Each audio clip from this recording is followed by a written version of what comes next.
Good evening. The opinions and statements voiced by our guests do not necessarily reflect the opinions of this network. Enjoy the shows.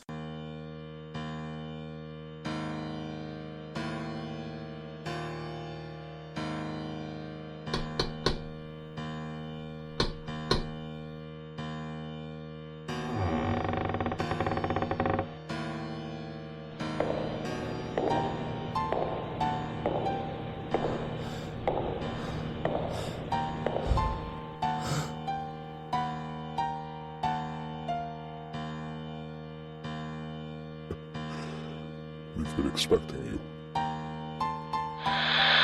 It's Monday. Time for our maven of the supernatural, Denise Pridemore. This is the Paranormal Pride. Join to listen and chat live on WBHM-DB.com or Spreaker app. Search WBHM-DB every Monday at 7 p.m. Central for your supernatural paranormal fix. Welcome to the Paranormal Pride, where the show is about the guest and the listener.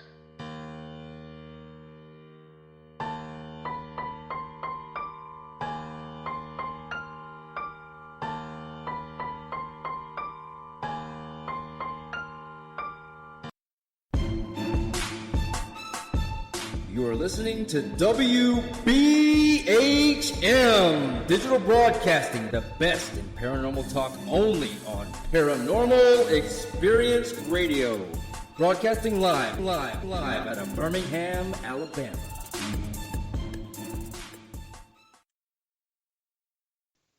Welcome to the Paranormal Pride. I'm your host, Denise Pridemore, and I know I've been off a little bit, but things happen, and I'm back. So I'd like to welcome our guest tonight, Becky Ray. She's been on before, a long time ago, but I'd like for you guys to say hi and go out there and follow her pages. She's got ghostagogo.com and ghostagogo on Facebook. And Becky, long story short is, we met Becky when we first started being volunteers in Atchison. Correct, yes. And we followed her around, and she followed us around throughout all these places. And we are cat people too. Absolutely. And I like the fact that she had a very interesting day job. Other people may not find it interesting. I think being a librarian is interesting. It's awesome. Well, you got all this stuff with you. And I knew you had a book in you. I knew that back then. And that's been, 10 years? That's got to be 10 years ago. At least 10 years, yeah. Becky showed us a lot of things that really helped us when we, she couldn't do the tours anymore for the Haunted Hop because she had knee surgery. Yep. And so the chamber just threw me and Ron at it. And so we did learn a lot from Becky at that time. I'll tell you, Becky, I still never got those trolley tours down. They're tough. It was, especially when you're standing backwards. Same. Yeah, you're standing backwards, and it's never the same twice. No, and of course we always had the driver that we always had was I can't remember her name right now off the top of my head. She hit all the curbs. I remember that much. Yeah. Not only did she hit the curbs, one time. You weren't there, but she backed into a telephone pole by the McIntyre Villa while we had all these people. Surprise me.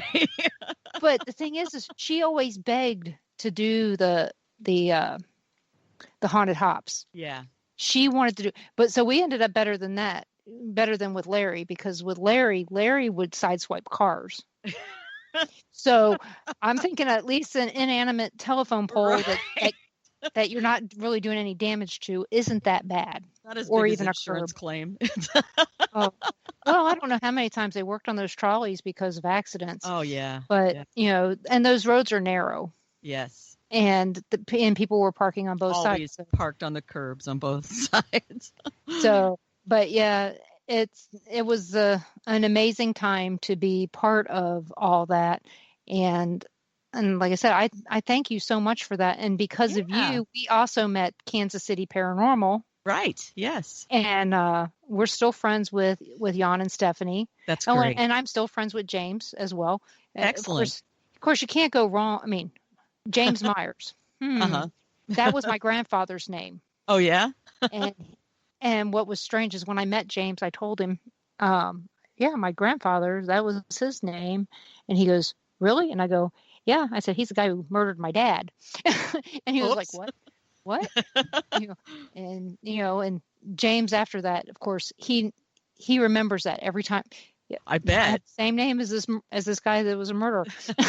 And so it was funny. But like I said, we met a lot of people kind of through you. Mm-hmm. And then because when we met you, it was when we were first getting started in doing tours and all that stuff. So you've always had my heart because of that. And you always treated us not like we didn't know anything, but like we were an important part of your team. Well, you absolutely were. I mean, having you guys there was invaluable. I mean, that they would expect, but in years before you guys were there were times they would expect me to do all that by myself. And that is a challenge. Oh, yeah. Well, that was when we had that other, we had 3 different bosses during the time that we worked there. When you were there, it was Jan. Right. And then right after it was Angie. And then eventually Angie Maria. was there my last year. Yeah. I never did. Angie was great. Mm-hmm. She basically, she's the one that let us open up the whole house during regular tours to where people would want to come and do the haunted hop or do an investigation or even, stay the night themselves and rent the house, and little less control. Because I don't know if, she wanted us to just take the lead and go. But if it hadn't been for Angie, I don't think that the stairs would have been fixed. And that was a problem. There were so many problems. It was. Well, how about the year we didn't have water? That was fun. And we were telling people, no, you can't use the bathroom. Don't Sorry. Use the bathroom. You can't wash your hands. Yeah. And that was tough, but Angie was really good. She now is, she works at the Amelia Earhart Airport. Oh, excellent. And she's doing a lot of the events and stuff there. Mm-hmm. And, I think Mary Jane is the person doing all the haunted stuff now. Cool. And so, but I think that's what I saw on the website. I'm not exactly sure. We haven't been part of it since September 30th, 2017. Oh, okay. Lots of changes. But like I said, back then, I knew you had a book in you. And I always your looks really good. Oh, thank you. I put a lot of work into that. And it was one of those things I'd work on it for a while and then something would happen that would take me away from it, and it would take me a while to get back to it, and then it just finally, I have to get this done. And what's the title of that book again? Because I know I'm going to screw it up if I try to do it. Kansas City Hauntings, History and Mystery in the Paris of the Plains. Okay. And how did you come up with that? Actually, I didn't. Actually, Troy Taylor did. I had just Kansas City History, Mystery, and Hauntings, and he made it cool. Oh, okay. So, because I knew you were involved with Troy Taylor. Uh-huh. You told me that years ago. Yeah, I've been with American Hauntings for a very long time. How long? I would say around 20 years. And I've known Troy longer than that. So. Wow. And were there any events this year? We've had some of our the haunted events, where we let people come into places and we make them wear their masks and socially distance from people they're not there with. But the conference was postponed until next year, and several of the other events were rescheduled until ... Right. Whenever we can get back together safely or find a way to get back together safely. Yeah, we did have the McPike Mansion camp out. Mm-hmm. And that was, it was really good until it wasn't, and then it was really good again. Awesome.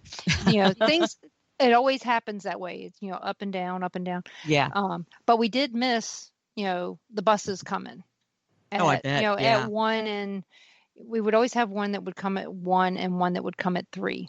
Yeah. And I mean, this is in the morning, people, in the morning. And so we would hear them, and well, I would hear them if I was in bed, or we would all stay up to have the product out to try to sell something. But I know that Troy's event is in June, right around the same time. I think it's the week after they do their Flag Day tour at McPike, and it's the following week usually. I think you are correct, because I know there was a few times I think it was even the same weekend, but I know they're always close together. Yeah, and I know is the event the last, I don't remember how many few times, but the last few times has been at Mineral Springs, right? The conference has not, but several events like the Dead of Winter and then the events he has in the fall have been at the Mineral Springs, yes. Okay. But the conference they have at the conference center, because it's a bigger thing with a lot more people. Right. And like I said, I've seen it.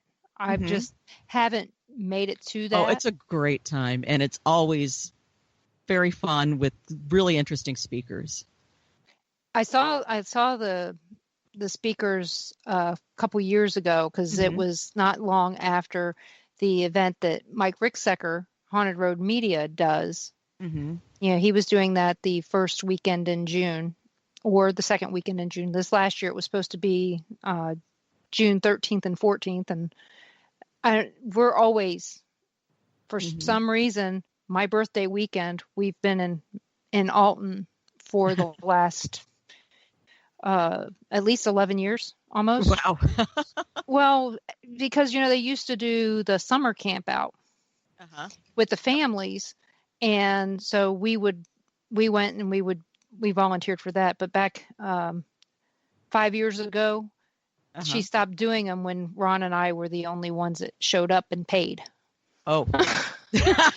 And that's an issue. That's when she's, yeah. But it wasn't. You want to know why? I ended up having the most awesome 50th birthday party ever. Oh, yeah? With some people that I didn't, we never really get to visit because we're always working. So we all got to sit down and have cake and, hot dogs and goof off because nobody else showed up.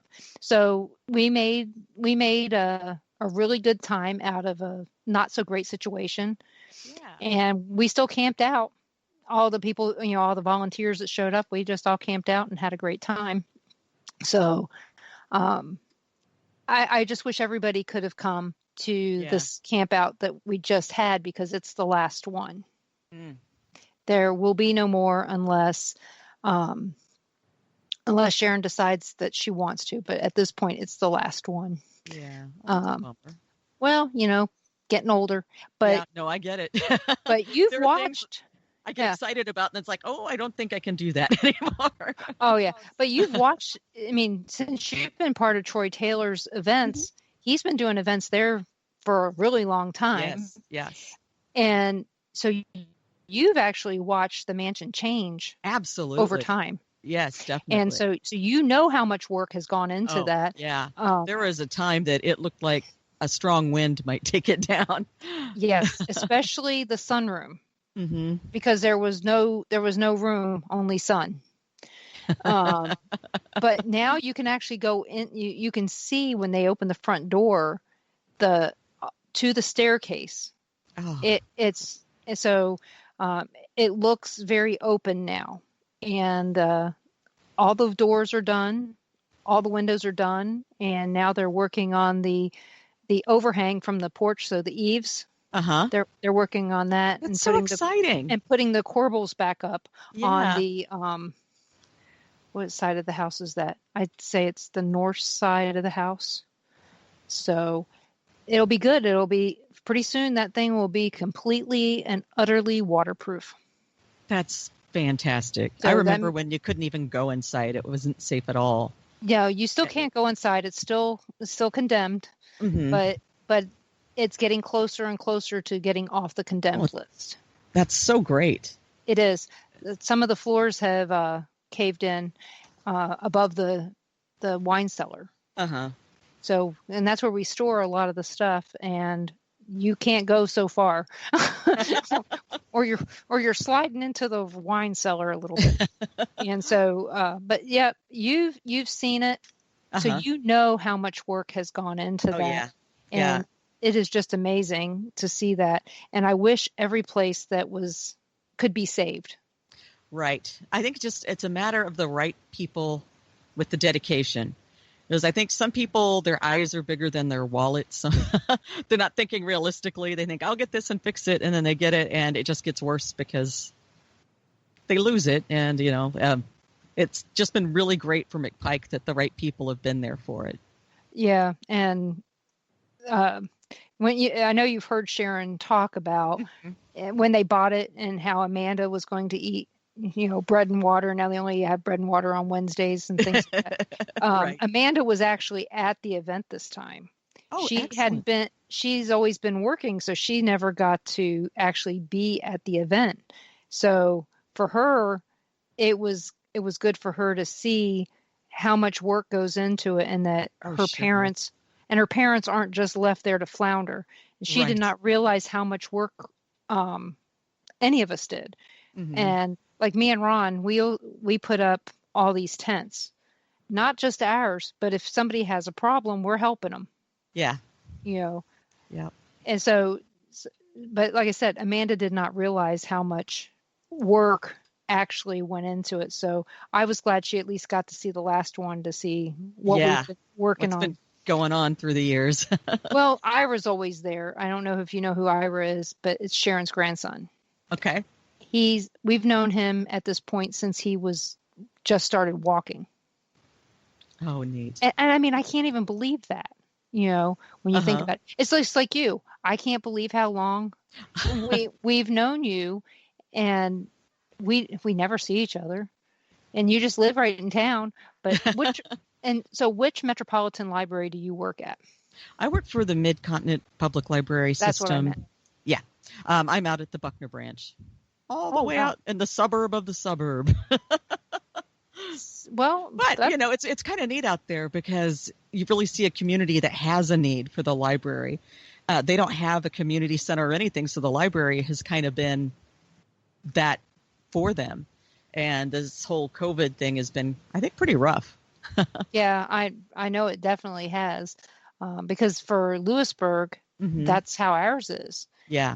And I know you have friends that live down here besides us. Mm-hmm. So I know you've been down here. So our library's kind of small.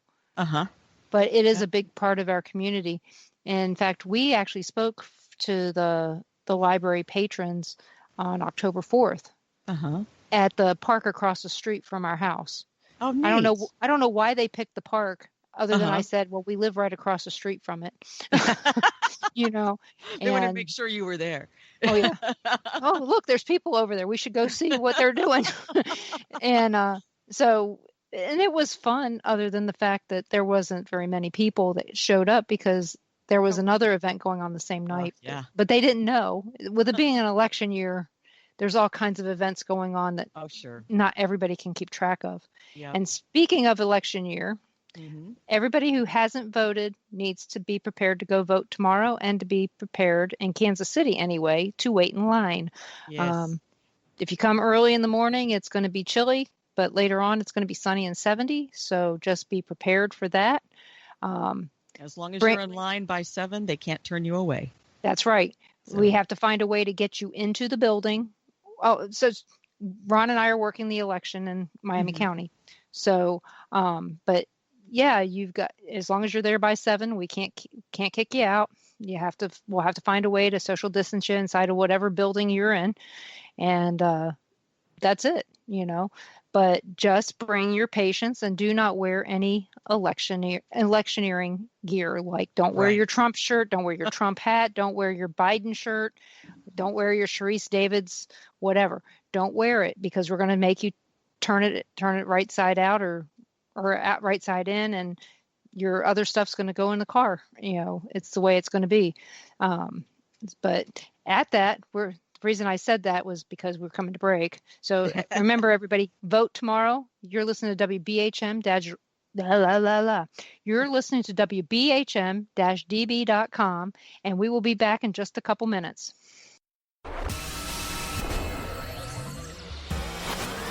You are listening to WBHM Digital Broadcasting, Birmingham, Alabama.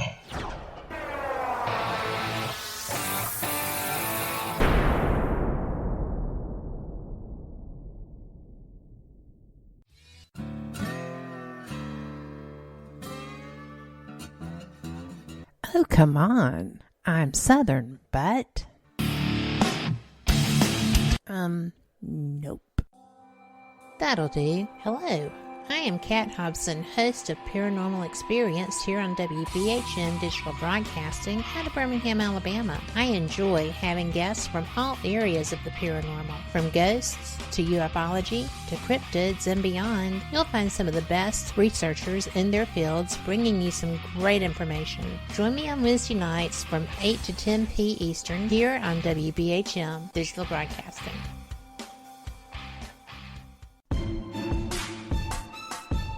You are listening to WBHM Digital Broadcasting, the best in paranormal talk only on Paranormal Experience Radio. Broadcasting live out of Birmingham, Alabama. Since 1948, Fate Magazine has brought you reports of the strange and unknown, all of them true. Fate Radio is carrying on that tradition, bringing you the unusual, macabre, strange, and bizarre. Join host Kat Hobson Sunday nights from 8 to 10 p.m. Eastern on WBHM Digital Broadcasting.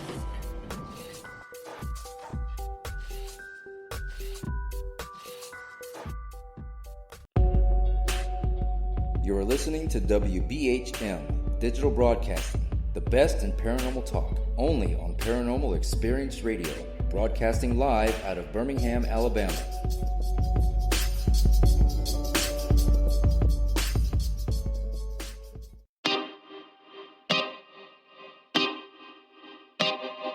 This is Jason Bland, host of Midwest Paranormal Presents Paranormal Soup, where we stream live as a webcast every Sunday night, 11 p.m. to 2 a.m. Eastern, with guests who will blow your mind. Live ghost box sessions where you can call into the show to see if the spirits will talk to you, and the world wide web of weird with the latest in paranormal news and evidence. We're bringing the weird every Sunday night, 11 p.m. to 2 a.m. Eastern on our Facebook page and YouTube channel. Don't forget to follow and subscribe.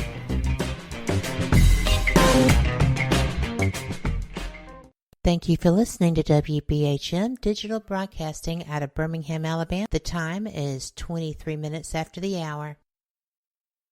Welcome back to the Paranormal Pride. I'm your host, Denise Pridemore, and my guest tonight is Becky Ray. Hello. And she's an author, and she wrote what looks like a really good book. So from your book, what story would you say sticks out the most in your book? Oh, boy. There's some good ones in there. There was some that I didn't even know till I started digging into them, and I was like, wow, this is fascinating. But probably the one, man, that's tough. I would say, if I were to pick one, probably the Hotel President and the story about room 1046. I think I've heard that in a long, long time ago, but I haven't heard anything about it in years. So yeah, can you give us a little synopsis or a little taste of it? I can give you a synopsis of it. The Hotel President has been around for a while. It's an awesome place, and it's a hotel, obviously. Mm-hmm. And I know a lot of podcasts have covered this story, and a lot of people think they've cracked the mystery, but it's still an unsolved case. And it was in 1935. This gentleman checked into the hotel, and he asked for a room that was up on the upper floors, but on the inside where he didn't have any windows to the street. But all he had with him was a comb and a toothbrush. He didn't have any suitcases or anything else. And immediately they thought, well, that's weird. The name he gave them was Roland T. Owen from Los Angeles. And as the bellboy walked him up to his room, he constantly was complaining about how much the other hotels in the area cost, that they were just outrageous. And they thought, well, this is very strange because, we're all kind of on par, but all right. They had a lot of people that traveled there, so they thought just another weirdo. But then 6 days later, he was dead. They found him dead in his room. Well, he wasn't dead when they first found him, but his hotel room was a bloodbath. There was blood everywhere. What happened that day was that they kept getting these messages down at the front desk that the phone was off the hook in that room. And back then, the way that the phones worked was the hotel operator, if any phone was off the hook, there was a blinking light above that number. And she realized it's been hours and that light is still blinking. So she kept sending the bellboys up to check it out. And at one point, one of them even used a pass key and went in and hung the thing back up and said he saw the gentleman in bed. But then finally another one went up there and he couldn't get in the door right away. And when he shoved on it and got it open, Roland T. Owen was up against the door, naked with his arms tied together and bleeding everywhere. And they think the deal with the phone was he was trying to knock the phone off to get somebody up to check on him. But by the time they got there, they got the police there and everybody else, and they took him in the bathroom and they asked him what happened because I don't even remember right now how many times he had been stabbed. He had been stabbed repeatedly. And he said that he slipped on the bathtub and hit his head because his head had been bashed a few times as well. And then they asked him, who did this to you? And the last thing he said was nobody. And then he passed out and he never woke up again. Sounds like a mob hit. It might have been. But the thing gets weird when they started looking into it. The whole time he was there, he was acting oddly. There were times that the housekeeper would go up to replace the towels in his room, and she'd find him in the room, but the door was locked from the outside, like he had left, so he couldn't leave. Somebody had locked him in there. And there was one time when she knocked on the door to clean the room that there was another man's voice in there that said, "No, we don't need any towels," but she knew they did because she had taken all their towels. And just lots of strange things happened. She found a weird note in the room that said, "Dawn, I'll be back in 15 minutes." And she just acted really weird and paranoid. And then after he died, they found out that that wasn't even his real name. Nobody knew who he was. This Roland T. Owen didn't exist. So they started looking into it, and they published drawings of him nationwide and even into other countries. And people couldn't figure him out for a while. But then eventually his mother saw in a magazine this drawing, and she knew immediately that was her teenage son, who had a few months earlier gone with some friends out to California, and he had been writing letters, and then his letters had changed to where instead of being handwritten, they were typed, which she thought was weird. He didn't know how to type. But that's what he was doing. And she finally said, okay, that is definitely my son. And she came to Kansas City and identified him. She was from, I think it was Tennessee. My mind is blanking on me right now. But his real name was Artemis Ogletree. Oh, the other one was easier to say. If I was Artemis Ogletree, I would go by Roland T. Owen too. Yeah, I could see that. But it had been years. It had been years by the time she identified him. And to this day, it's very unsolved. Some people think it sounds like a mob hit. Other people think maybe it was some sort of lover spat because maybe Dawn was a girl. They don't know. And it's just one of those creepy, weird, unsolved cases that's never going to get solved because it's been so long. But a lot of people on the internet are working on it, and more power to them. Well, it's just like the Villisca axe murders and the Paola axe murder. Yes. Which a lot of people on my show has heard about the Paola axe murders since it's just down the road from us. Sure, yeah. And with Ron's relationship to the Villisca, I don't know if you knew this, but Ron's great uncle was the sheriff in that investigation. Oh wow, I did not know that. Yeah, well, we probably didn't know it when we first met you. Wow. Or if we did, we didn't say anything. But yeah, so we're intimately know that case very well. And there are still people that are saying, well, this person did it and this person did it. And they'll sit there and completely discount what I have to say. And I'm like, okay, whatever, and I mean, nobody knows who did it, but I can tell you who confessed on their deathbed.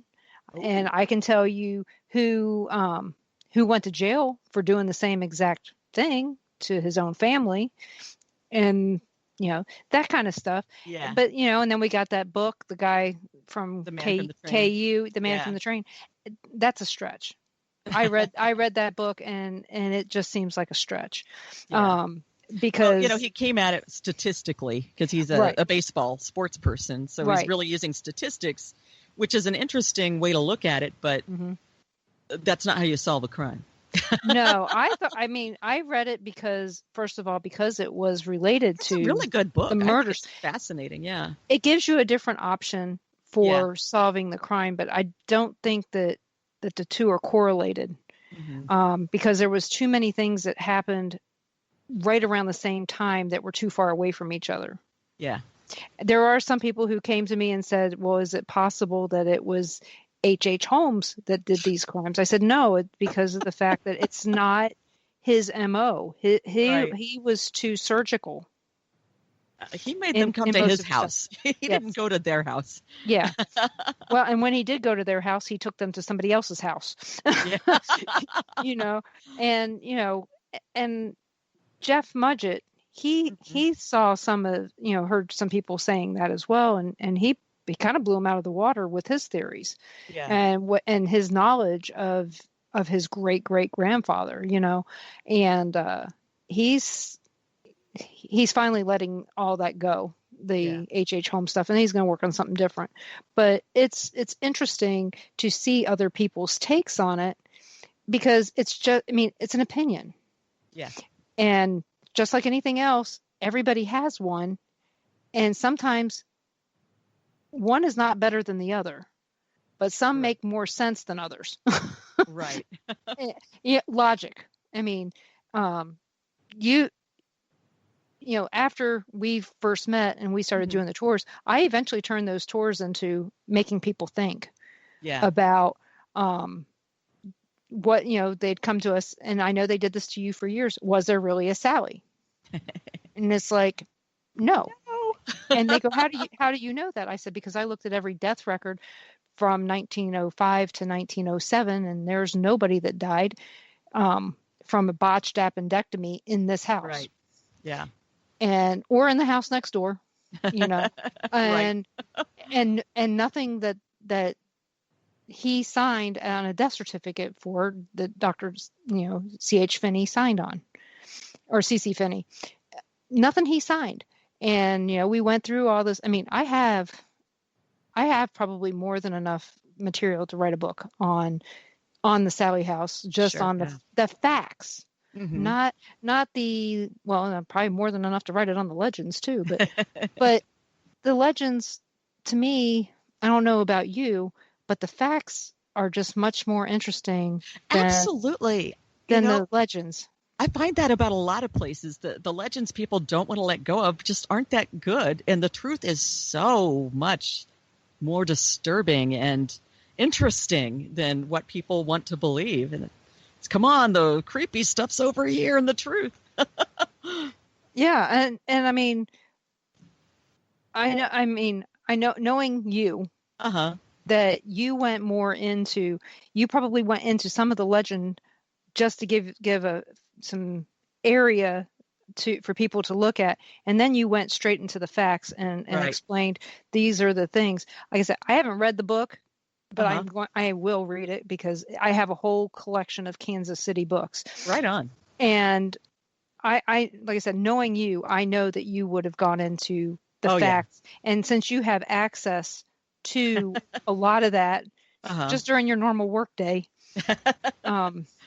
But when you were doing the research during the book, for the book, what did you find was your best source? Old newspapers, even though they're not necessarily reliable, because even back then they didn't always get everything right. And sometimes even the same newspaper, one day it would say it happened this way. The next day it'd say, oops, no, it was this way. And the next day, no, we were back to this way. But really, the old newspapers had a lot of insight and a lot of interviews, which really were good for me. They helped me out a lot. And then, of course, just talking to people familiar with the locations and some people who've had experiences and then trying to match their experiences up with factual things that happened there was pretty fun. Like a puzzle. Yeah. Well, I mean, a lot of times, for example, there was 2 different newspapers in this town. Mm-hmm. And they, not this town that I live in, but in a town, and it had 2 obituaries for the same person, had them living in 2 different places. See? And I mean, they were a week apart. So maybe they moved during the funeral. I don't know, but they had a forwarding address. Yeah. And I mean, and I showed this to people and they're like, really? How in the heck? I said, yeah, one of these places is just, a block and a half down the street. And the other one is 7 blocks north, Yeah. So you tell me, where did this person live when they died? I said, until you find a directory, you're not going to know, because I find old directories are very helpful. Yes. They're great for many things. They're good if you're doing genealogy, but especially if you're looking for people that were in the area when something might have happened, or who was living there when these events allegedly happened. And are there any other resources out there for people that are trying to find facts? Oh, I'm sure there are. That you used? That I used? Well, on some of them, I used tax records to see who was the property owner. That helped a lot about clarifying, who was the actual owner of a location. And then a lot of places on the historical buildings, they keep their own histories. And there was a couple of them that I found some things that they had put out as marketing materials back in the 60s and 70s about the history that were really great to read through, because there was information in there that the people there now didn't know. It's like, oh, this is awesome. Yeah, I found that with one of the haunted restaurants. They actually had their history on the back of their menu. See, that's great. And most people would read it and then they would forget it. And it made it very helpful, when you went on a tour, if you had some of that information with you and somebody would ask you a question, and say, right here, see this menu? It's not disposable either. But it's always interesting where factual information can come from. Right. Yeah. There's so many places. I'm just drawing a blank right now, but the library has all these databases that were really great too. I did use a lot of genealogy databases to track down family members and see, who all was on the census that year as being at that location. And there's just lots of, if you know where to look, a lot of good places to dig. There was, I know I used to use the library over on Blue Ridge when we lived in Kansas City, Missouri, in Robindy. And I would go up there, and I remember the librarian could send me to almost anything. She'd bring me the right microfiche, snap it and have it loaded. And it was like, wow, that was fast. But I always thought, again, back to, I think you have a great job. I would love to do that, because of the fact that you've got all this knowledge right at your fingertips. Just a matter of pulling it up and going, this is it. Yeah. And I don't think I'd leave work, but I know a lot of this stuff is available online now too. But you still have to have your library card to get to it. Yeah. Yeah. That's, people think, well, I've got Google, I don't need the library. And it's like, oh, you don't even know how much you're missing out on, because not everything is on Google. There is so much information that you can only get from the library. Right. And even though we've got the online databases now, you still need your library card to access it. So. Oh yeah. They had, I know our library here, they told me you can get access to all these things and we can print it off for you as well, but you still need that library card to utilize it, because the librarian here, after I talked to them, she said, we have, there's supposedly a lot of haunted locations in Lewisburg. She goes, I would love it to see you write a book about all this. Because we had a murder in Lewisburg in 1912. I don't know if you know that. Interesting. And the book was written in the 1990s by a previous mayor. Those previous mayors sometimes take some liberties, but they wrote a book, and it's called Tongues on Fire. Okay. And it's so, I read quite a bit of the book, and it's like, yeah, it's interesting, but he took all of his facts from the different newspapers, and he says, this newspaper said this and this newspaper said this, but the consensus in town was this, Yeah. And so it's actually a very hard book to read, but the information is very handy because that house is still standing where this murder happened. Oh, fascinating. And not only that, our downtown burned, and we have some of the buildings left. And I went into one of our buildings here, and I had told them I was picking up food, and it's a bar, so they kind of look at you like, you're drunk.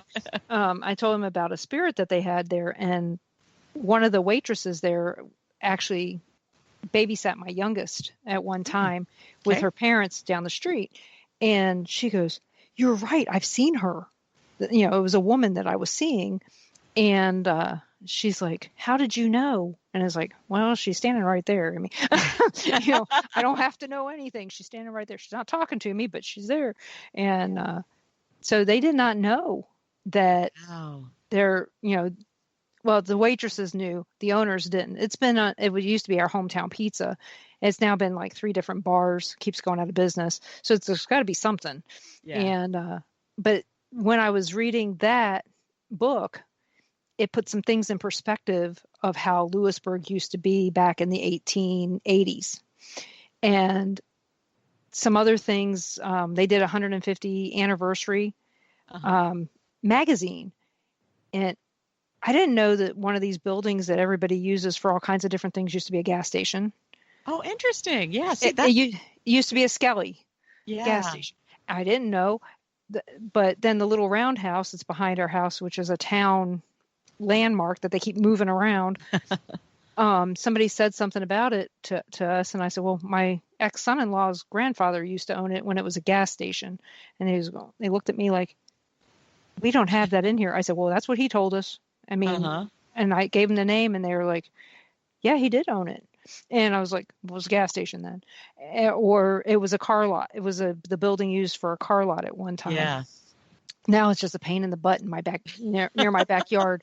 But you know what? We're at our next break. Everybody, you're listening to WBHM-DB.com. I'll be back with Becky Ray in just a couple minutes. You're listening to WBHM Digital Broadcasting, the best in paranormal talk, only on Paranormal Experience Radio, broadcasting live out of Birmingham, Alabama.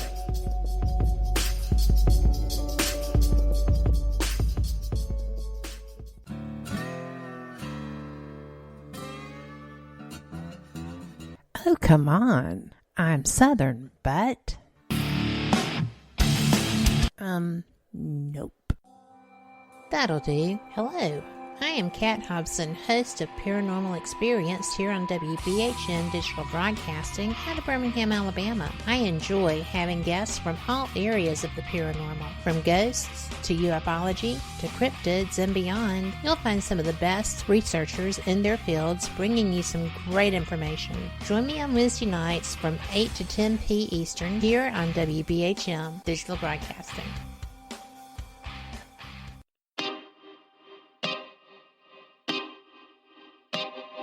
This is Jason Bland, host of Midwest Paranormal Presents Paranormal Soup, where we stream live as a webcast every Sunday night, 11 p.m. to 2 a.m. Eastern, with guests who will blow your mind. Live ghost box sessions where you can call into the show to see if the spirits will talk to you, and the World Wide Web of Weird with the latest in paranormal news and evidence. We're bringing the weird every Sunday night, 11 p.m. to 2 a.m. Eastern on our Facebook page and YouTube channel. Don't forget to follow and subscribe.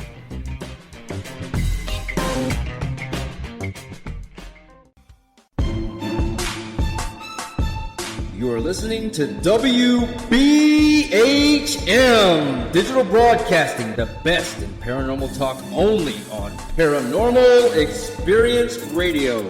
Broadcasting live out of Birmingham, Alabama. Thank you for listening to WBHM Digital Broadcasting out of Birmingham, Alabama. The time is 45 minutes after the hour. Welcome back to the Paranormal Pride. I'm your host, Denise Pridemore, and my guest is Becky Ray. She is an author and a librarian here in Kansas City area, and she's also a cat lover. Absolutely. And, she's also you're still an actress, aren't you? Yeah, I'll still act. Are you still doing, well, I know that with everything changing this year, I don't know, are you still doing your Ghost to Go-Go thing at different area places? No, I'm not doing any of the live performances where I would, tell spooky stories. I'm not doing that right now. And with the way things are, there's really, the venues can't really open up, which is a bummer because a lot of them are struggling and we're losing them. Mm-hmm. But I would love to come in and help them out. It's just not safe. So. Well, I know in Kansas City, Missouri, everything's still pretty much shut down. Yeah. Oh, yeah. Yes. And the things that have opened are coming back to a second shutdown, it sounds like. So. Yeah, I'll tell you, I tell people this all the time. In Miami County, we're not shut down at all. You're not even required to wear a mask anywhere in Miami County. Now, tomorrow for election, because it's a state election, the state is telling us we have to wear masks for that. But you can go into Price Chopper here and mount a mask and nobody even looks at you funny. Oh, wow. But you can't go into McDonald's and eat, just like anywhere else. Yeah. So, what we did find though, we have driven this year to Vegas and down to Gulf Shores, and everything is inconsistent. Yeah. You don't know what you're going to come across, but I'll tell you, anybody who's traveling cross country, if you got to go to the bathroom, Walmart or Target, you're guaranteed to be able to get in there and go to the bathroom. Oh, good. Because some of the restaurants, you can't use the restroom in them. In New Mexico, you cannot use any of the restrooms in the restaurants unless it's a sit down restaurant. Like I said, it's weird when you're going across the different states. Arkansas, you bet there's signs on doors saying if you're not wearing a mask, we're not serving you. Yeah. So no mask, no service. And I guess they don't care if you wear pants or shirts anymore as long as you got a mask on. Well, it's all about what's the priorities? Word? Priorities. I was thinking of being sanitary, not spreading disease. Who'd have thunk? But yeah, I mean, a year ago, no way would I have even fathomed this. And even in March and April, when our first shut down, I really thought this will be over by June. Oh, this will be done by Halloween, and it's not. And it's sounding like we're going to have another year of it, and it's just scary. Yeah, I'm actually home on quarantine right now because I've got a third-party exposure, and it's terrifying. Oh, well, what type blood? Do you have O positive blood? No, I'm A positive. So am I. So my husband, Ron's O positive. Ron's been hitting every Walmart for his job and all this stuff. He has, if anybody was going to get it, it'd have been him. But, and then our kids in Vegas, nobody's gotten it there. That lives there. So, and like I said, we've been all across the country this year with different things, and we're staying away. I mean, that's why we're driving, so we can stay away from people. Right. And because we couldn't go to Vegas and see our pregnant daughter if we were sick. Yeah. So we definitely had to stay away from everybody. But I'll tell you, Gulf Shores, hardly anybody was wearing masks down there. It's so scary to me. Well, you figure you're outside most of the time, so it's not really a big deal. And the shops, it's off season during the week. During the week, it's really kind of empty. Sure. So we didn't really run into any people, but we kept putting our masks on and people kept looking at us like, what in the heck are you doing? But you don't know because everything's inconsistent. Yeah. So the only thing consistent is every McDonald's you cannot eat in. Every Burger King you cannot eat in. That's about it. That's the only consistency we've seen. Even before this, I was not big on going into fast food places. I was always the one, can't we just drive through? Yeah, I never liked going in. They just remodeled our McDonald's and it looks really nice. kind of was set up for social distancing when they upgraded it a year ago. It's just there's just not many places in there to eat, and with the Cider Fest, it's been a nut house down here. So we usually go out of town during the Cider Fest type stuff because it's when I say madhouse, that's kind of downplaying it. So if you haven't been out to the Lewisburg cider mill in years, it's changed. There's no place to park. It's dangerous driving across 68 because somebody's going to rear end you at the cider mill. And now with the Cedar Cove, people have been coming down, since the shutdown. Cedar Cove has been a madhouse out there to see the lions and the tigers and the wolves and stuff. So I've never seen this many people in our town. So Christmas tree season's coming, or I guess we're going to see them too. So if you're looking for a Christmas tree, there's like 5 farms down here. But wow. why would you come here when you've got the really nice one down there in Kansas City, Missouri, down by Raytown Road? Yeah.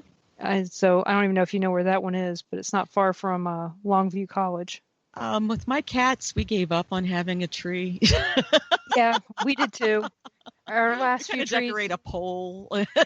Yeah, decorate the cat tree. Exactly. So, they're going to tear everything off of it anyway. So. That's what we did. We got one of those little bitty 2-foot trees that are tree lit because the cats wouldn't get into that. But we had one cat that weighed about 14 pounds that would try to sleep in the limbs. I'm like, really? Or I'd come home from work and it'd be on the floor, and I'm like, and all the ornaments would be off of it. I'm like, okay, well, so can't have a tree, unless you put it in the playpen. I think mine would even figure that one out. They, eventually. So if we had it behind a locked door, they would probably have that lock picked by the time I got home. They're clever. Oh yeah. Do your cats? I mean, do you still have Susie? Susie and Simon. They're sisters. Yep. They're let's see, what are tortoiseshell cats, right? Susie is. Susie's half tortoiseshell, half orange tabby, and Simon's all orange tabby. But they're litter mates. So yeah, I think you got them about the time we met you. I think they were kittens back then. Do you think? This might be a strange question. I don't know if you can answer it. Do you think that cats and dogs are more in tune to the spirit world than sometimes we are? I do. And I'm one of those people that if I'm starting to get wigged out, I always look at how the animals are acting. If the animals are asleep or just doing their own thing, then I think, okay, it's just me. I'm just wigging myself out. But if they're like on alert, then I'm on alert because I definitely know they sense things before we do. Even weather changes. I had a cat when I lived in California that 24 hours before an earthquake would just freak out and just run around the house like a crazy cat. And always 24 hours later, there was an earthquake. And they just know things we don't. So I pay attention to that. I've seen that as well with some of my cats. Not all of them. Some. Some of them are just more interested in that nap than anything else. Yeah. But, I know that there have been different places where they, people have investigated with their animals. Yeah. And they put a lot of stock in how that animal acted at that time, like it wouldn't go into this room or it put its tail between its legs and wouldn't move or would just leave, run off. And when the dog normally wouldn't run off. Have you heard many stories about that type of stuff with people besides you? I have, people will bring it up and they'll say, hey, what do you think about this? And I'll say, I believe that. And I had a thing like that happen. A house I lived in when I was in college. I think it was my senior year in college. It had a 3-bedroom house and I was living there with a friend and my brother. And my brother didn't move in right away. He came a couple months later. And there was one room that the cats would not go in. They would just stay at the doorway and look in the room, but they wouldn't go in the room. And so that's the room we gave my brother. Oh, why not? I'm that kind of sister. But yeah, even after, because he lived there for a while and then he moved out, and then we just kind of made it a room, like an office room that we both used. But even then, the cats would not come in there with us. They would just sit in the doorway and just like, no, you guys probably shouldn't be in there. Well, why not? That's what little brothers are. Little brothers, big brothers, they're guinea pigs. It was my give them sister. the ghost room. Yeah, it was my sister, my youngest sister. I tell everybody, my dad told me I was getting a brother. I got a sister. So anytime there was something I didn't want to do or thought that she needed to do instead, I always forced her to do it. There you go. Yep, you're supposed to be the boy, so you go. You're the brave one. Yeah, no, actually, I was the brave one, but no, it was more the I'm picking on you, so you got to do it my way. And so I was 5 years old or 4 years older. I should have had the only room. But no. So like I said, it was my way of just being a pain in the rear end to her, and I was for a really long time. But let somebody else do that. All about, Yeah, but let somebody else do it to her and watch them pay. And I guarantee you're the same way with your brother. You dared anybody else to mess with him. It was your job. And still my job to do that stuff. I can pick on my siblings all I want, but nobody else can. Nope. Oh, sorry about that. That needs to stop. It's all good. So, in your book, where can you get your book? You can get my book just about anywhere. They have it at Amazon, or you can get it from AmericanHauntingsInc.com. Or if you want to get a signed copy, you can buy it from my website at ghostagogo.com/book. And I would prefer you bought it from me because then I get more money. Oh, well, that works out. But, hey, I didn't write it to make money. I wrote it for people to read it. So I think the libraries are even have it. So check it out from the library. Just read it. Oh, yeah, I'm definitely going to read it. And like I said, I have a collection of Kansas City books, and most of them are signed by the authors. Excellent. Because of the fact that when I die, Ron's going to have to figure out what to do with them. Or he'll have to marry another Denise that's into the paranormal. So I got that taken care of. But, I find my paranormal library to be very useful, if not to me, to someone else at some point. Sure. Because when people ask me, what books would I read on this area? And I probably have one. Or I know someone who wrote one in northern Arkansas, or, there's like 60 for Kansas City. One of our friends wrote one about his experiences, Adam Tillery, and if you want one about Alton, get the latest edition of Troy Taylor's book on Haunted Alton, because I've noticed that they are different. Oh, yeah. Yeah. Everybody that writes about it comes at it from their own take, and we all experience things differently. So, it's kind of neat actually to see the different viewpoints. And sometimes some people find things that nobody had before, which is kind of cool too. So even if you think you've read about a location, you might not know everything about that location. No. And it's like I said before, it's that research part, Right. Sometimes you were talking about newspapers. Mm-hmm. Sometimes some of those older newspapers come into newspapers.com or into the archive much later, and they're even older papers or just a different edition that has more information. But yeah, I bought Troy Taylor's book on Haunted Alton long time ago. I still have the receipt in the book. Nice. From when I bought it. And at one point we were at McPike Mansion and I won a gift. She said, you can pick any gift. And I picked that book, and it was like edition 10. Yeah. So it was different than the other edition. Right. And it had a little bit more information of, updates that he had made. So whatever edition you get of a book, if there is a newer one, try to get that, because they may have fixed things like spelling errors and stuff. And we were at the top of the hour. Sorry. No, this is good. we'll go back to that. But we're at the top of the hour, the news break. So everybody, you're listening to WBHM-DB.com, and we'll be back after this news break. Live from NPR News, I'm Jack Speer. It's less than 24 hours from Election Day, and both sides are getting ready for the possibility we may not know the winner on election night. NPR's Maura Liasson has that story. It's possible that we'll know who won the most votes, but not who is the next president, depending on the results on election night. Several states that went to Trump in 2016, like North Carolina, Georgia, Texas, and Arizona, will report their results early.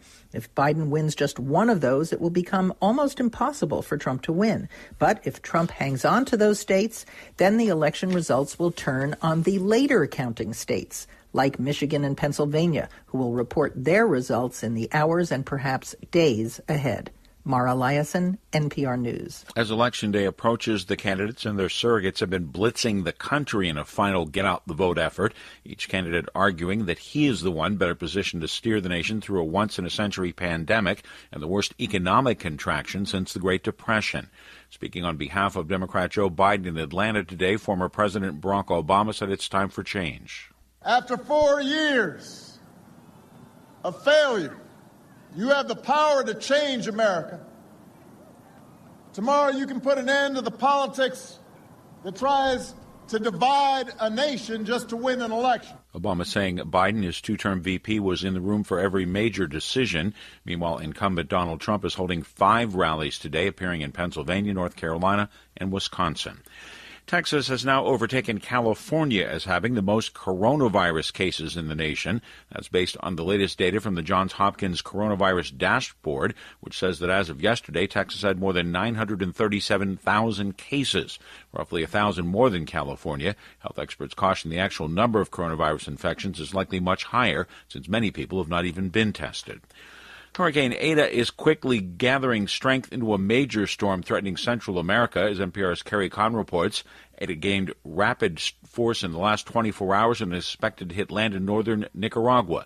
It's already a Category 4 hurricane with 130-mile-an-hour winds. According to the National Hurricane Center, landfall is expected sometime overnight or early Tuesday morning in northern Nicaragua near the border with Honduras. The forecasts sound catastrophic, with the amount of rain predicted in feet rather than inches, and that the region should prepare for, quote, a life-threatening storm surge, catastrophic winds, flash flooding, and landslides. Eta's predicted path is very close to the devastating 1998 Hurricane Mitch that killed more than 9,000 Central Americans. After hitting Nicaragua, Eta is expected to head back out to sea, possibly moving toward Cuba or the Gulf Coast of the U.S. later this week. You're listening to NPR. 12 million French school children returning to the classroom today paid homage to a teacher killed just before the fall break. NPR's Eleanor Beardsley reports Samuel Paty was killed by an extremist who felt he'd insulted the Prophet Muhammad. The Prime Minister sang the French national anthem along with a class of middle school students at the school where Samuel Paty taught. Paty was beheaded on October 16th by a radicalized Chechen teenager for showing caricatures of the Prophet Muhammad in his lesson on free speech. Teachers across France also read out a letter written to their profession by 19th century politician Jean Jaurès, who spoke of their important role in nurturing young citizens of a democracy. Since Paty's killing, there's been much talk about how to better instill French values of liberty, freedom of speech, and secularism in the nation's youth to make them less likely to embrace violent extremism. Eleanor Beardsley, NPR News, Paris. South African pharmaceutical company Aspen Pharmacare says it has reached a deal with Johnson & Johnson to manufacture its COVID-19 vaccine candidate if it's approved in South Africa and internationally. Aspen saying today that if ongoing trials result in international health authorities endorsing the J&J vaccine, it will be made at Aspen's manufacturing facility in Port Elizabeth, South Africa. The company says it has the capacity to produce more than 300 million doses of vaccine a year. Stocks gained ground on Wall Street to start the new trading week. The Dow up 423 points today. The Nasdaq rose 46 points. The S&P 500 gained 40 points.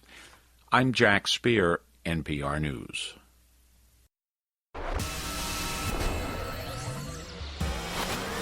You are listening to WBHM Digital Broadcasting, Birmingham, Alabama.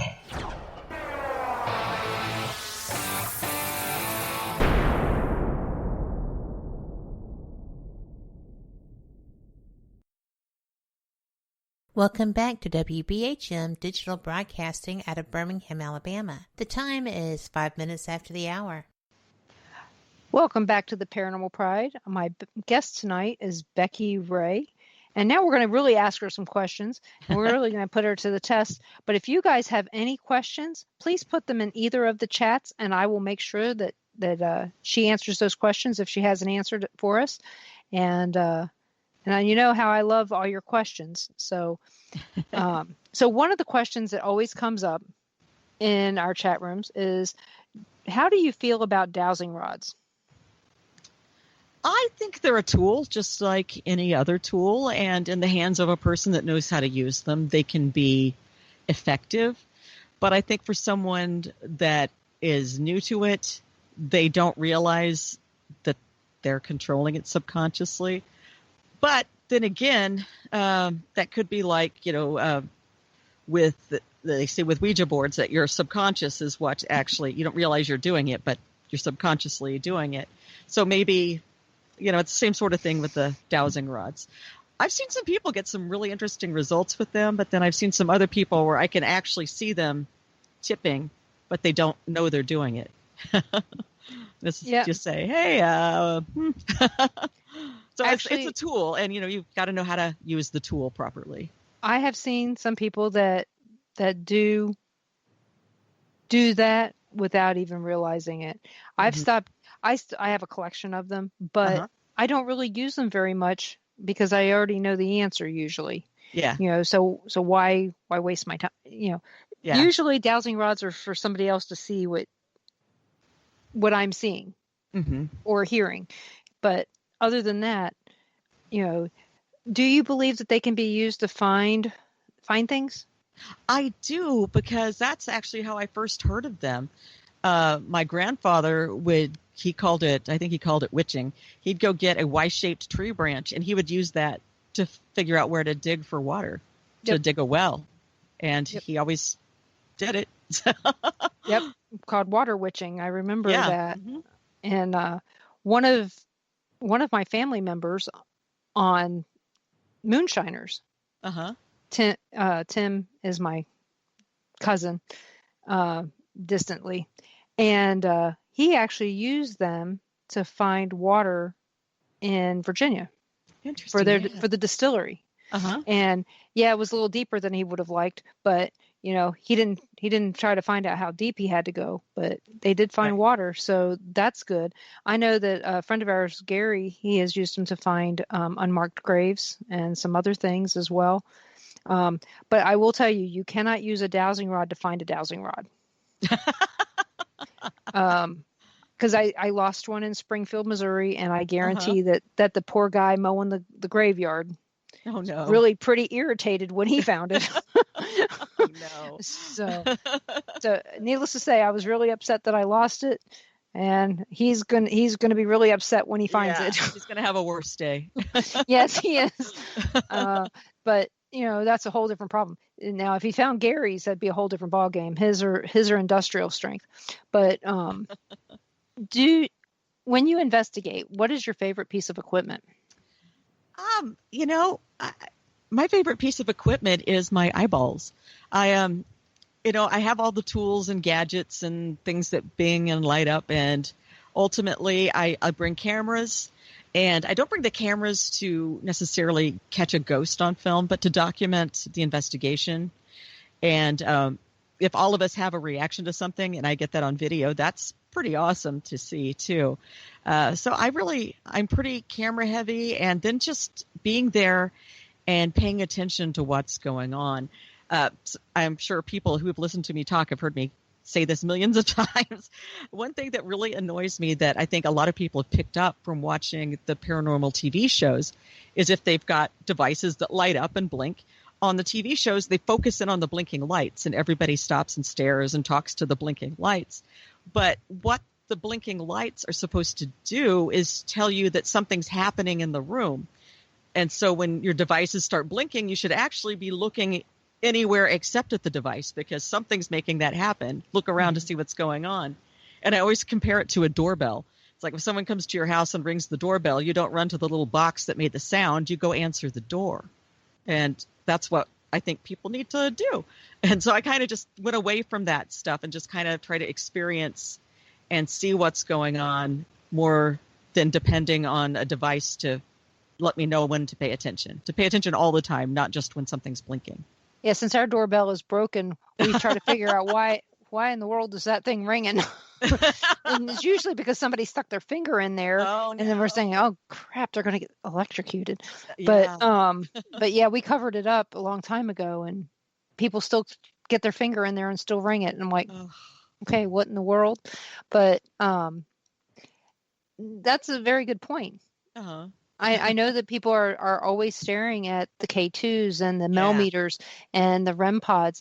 Look and well, look up or look around. Yeah. You know, because the REM pod is actually proximity. It doesn't mean it's right on top of it. Exactly. But it's in the approximate area of where you're at. I think that's one of the things people need to understand. It might be 2 feet away from it, but it may not be 2 feet away horizontally, and maybe vertically. Yeah, right, exactly. So if you're staring at the blinking lights, you're missing some stuff.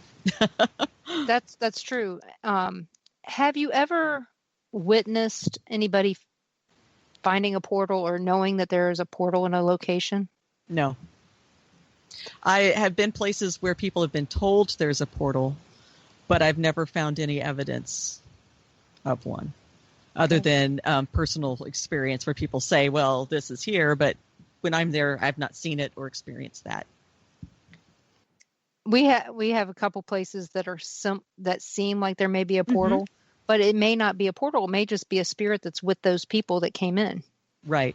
And I don't know if you ever heard me say this, but I always tell people that when you're in a haunted location, your spirits that are with you know that you've been looking forward to going to this haunted location.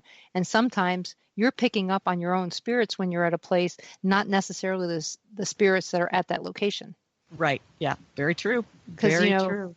The Sally House was notorious for that, for being, not only having their own spirits, but for having people's spirits come out and talk to them there. Yeah. And, I don't know how often that happens, but there are places where I see that more often than sometimes the place probably really isn't haunted, but because you believe it is, right? There's all this yammer from spirits that came with the people. Yeah, yeah, and sometimes I think people are just they're not coming in with an open mind. They're coming in convinced already this place is so haunted, all these things are going to happen, that they make things happen. And, whether they know they're doing it or not, that, sometimes they just want something to be a ghost so bad that it could just be like maybe somebody dropped a cup, but, a ghost caused that. So, it's sometimes people are just too hyped up and you got to kind of, okay, let's think logically now. Do you ever see something that may be a spirit? Not very often. I have a few times. I normally just kind of can, get that weird feeling like the heebie-jeebies. But I'd say I've maybe seen things 3 or 4 times in my life. And that's about it. Were they any place good that we could go to? Waverly Hills Sanatorium in Louisville, Kentucky. That's that's the only place I've ever seen a solid apparition that looked like a real person. And everything else I've seen has been more shadow figure-y. But there I swear to you, it was a child. And then it wasn't there, then it was there, and then it wasn't there. And it really freaked me out. Well, Louisville, we've been there a bunch of times. And, of course, the next exit is where the Kentucky Derby is held. Yep. So, and you're big into racing. Yes, I am. I can't go to Louisville without going to Churchill Downs. It's just a thing. Have you ever went on their haunted tour? At Churchill, no, but I need to. They have it mostly in September and October. Okay, I got to make sure I do that. But I will tell you, when we went, I actually saw a couple spirits there. Oh, yeah? Yeah. Oh, I can see where they would have some. Yeah. We went on, the only thing is don't go on Mother's Day. It's horrible. It's horrible. You stand in line. You think you stand in line for the Kentucky Derby for stuff. They have enough people to deal with all the people during the Kentucky Derby, but Mother's Day weekend is the following weekend. There was not enough people there to deal with the people. They had only half the concessions open. I stood in line for 45 minutes for a bottle of water. Oh, man. So and it's hot then, too. It is. It's usually very humid at that time. Yeah. But that is one of the tours that I'd like to take. But we're usually not there in October. Yeah. And if they're not running races, why do we want to be there? That's part of it too. Yeah, I agree with that because I go for the races. But I did go there one time when they weren't running races, and it was really cool because you got to go down on the track on the tour, and that was awesome. And I got to stand in the winner's circle and everything. It was pretty cool. I took the kids there during the day on one of our trips to my mom used to live in Eastern Kentucky. So it was one of those things that I take them off the beaten path so that they could see all these other things. So they really like that. And one of the housing subdivisions we're looking at, all the streets are named after Derby winners. Oh, neat. Yeah. And the thing is I told Ron, I said, we got to go look at the subdivision. I said, the guy gave us this to us. I said, the address is Secretariat Avenue. And he's like, what? And then apparently there's Alydar Loop and a whole bunch of other other names. I don't know what all they're going to be because it's a new subdivision. But I told Ron, I said, I can't wait to see which other names that they've come up with for it. But yep, it's kind of neat, because Ron and you had that in common. Yep. So are you looking forward to this weekend with the Breeders' Cup? I am. Do you have a winner in mind? I don't. I normally go into Breeders' Cup blank just because it's kind of, to me, it's like preview for next year. So I just kind of like to watch them all when I watch that one. And and just kind of start picking them out and saying, I like that. I like that. Are you going to be betting on it? Not at the Breeders' Cup. No, I normally wait till the following year. Okay. Well, being at Keeneland's gonna help. So, yeah, Ron goes, Breeders' Cup is down the road at Keeneland this weekend. So he's nice. So I know that he's going to start putting together all of his stuff after we get finished with the election this week. He says there are 14 stakes races, Denise. Is one of them named Denise? I know that it's a bunch of races. Yeah. So, yeah. And he really enjoys them, so I'll have to leave the house on Saturday. So what are you doing this Saturday, Becky? Besides watching the races? Actually, you know what? I would have to look at my schedule. I'm kind of going one day at a time right now. I'm hoping to get my COVID test back so I can come out of quarantine and do something Saturdays. Yeah. How long is? Well, mine only took. I had 2 COVID tests because I had surgery. Yeah. And so they did mine, and one of them, the first one, took like 3 days to get back. And the other one was, you just have to come up here it was on the 10th, and I got the results back the next day, but my surgery wasn't until the 15th. Oh. And it's like, well, that kind of kills, so you're still quarantined till then anyway. Yeah, that's kind of what I said. I said, could you have waited and done it like on Friday? Yeah. But a little closer.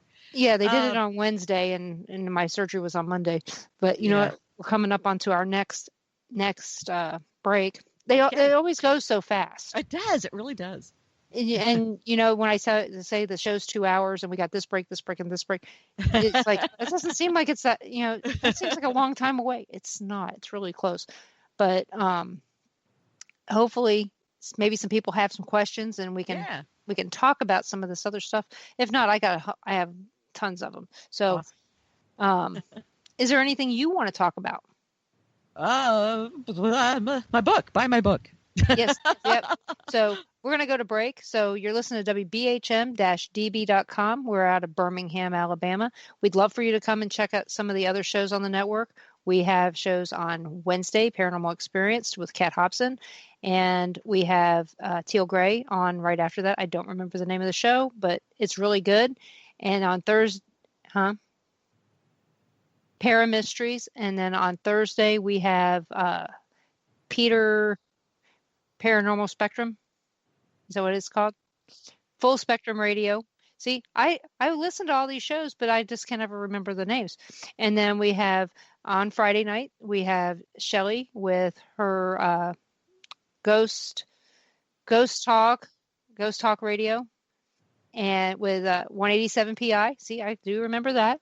And on Sunday nights, we have Fate Magazine Radio with Kat Hobson. So you guys, we have something for everybody. I guarantee it. So make sure you're checking us out with WBHM-DB.com, and we'll be back after this break.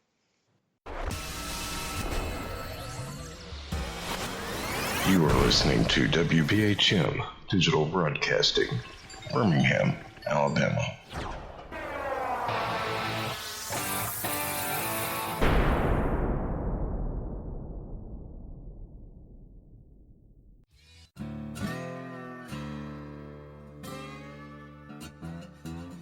Oh, come on. I'm Southern, but...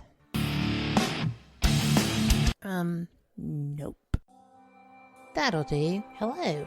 I am Kat Hobson, host of Paranormal Experience here on WBHM Digital Broadcasting out of Birmingham, Alabama. I enjoy having guests from all areas of the paranormal, from ghosts to ufology to cryptids and beyond. You'll find some of the best researchers in their fields bringing you some great information. Join me on Wednesday nights from 8 to 10 p. Eastern here on WBHM Digital Broadcasting.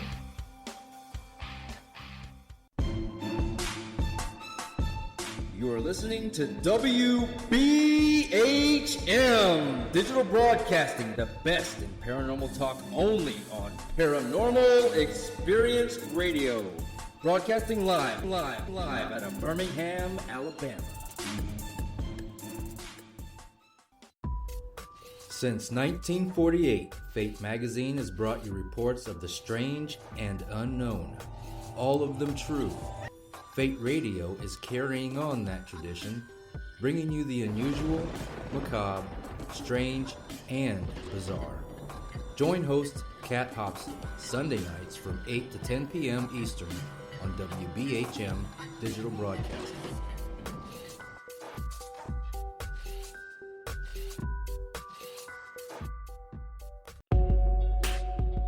You are listening to WBHM Digital Broadcasting, the best in paranormal talk, only on Paranormal Experience Radio, broadcasting live out of Birmingham, Alabama.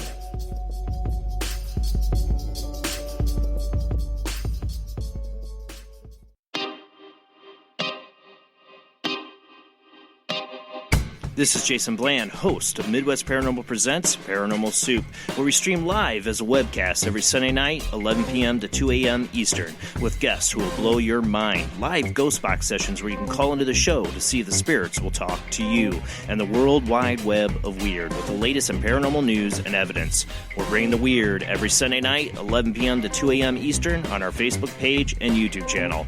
Don't forget to follow and subscribe.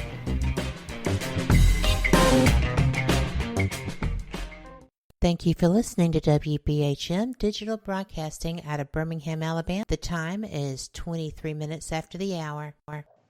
Welcome back to the Paranormal Pride. I'm your host, Denise Pridemore, and my very helpful guest. she's having a great time listening to all the stuff going on here. We're having a great time. I will tell you, one of the strange things that I've been told is when people listen to replays of my show sometimes, there are EVPs. I believe that. When we're here, especially since July, it's only me and Ron. Mm-hmm. So there would be no interference other than cat snoring, things like that.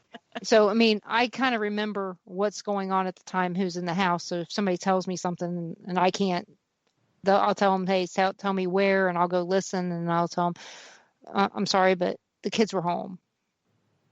Correct that?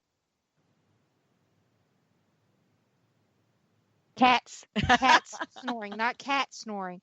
Cat does not snore during my show. She's busy talking in my ear. The other cats, the 5 or 6 that I have at home at whatever given time, are snoring. Tonight we had a cat fight while we were on the air because our tortoiseshell cat thinks that she's in charge. All tortoiseshell cats are in charge. Yes, I know.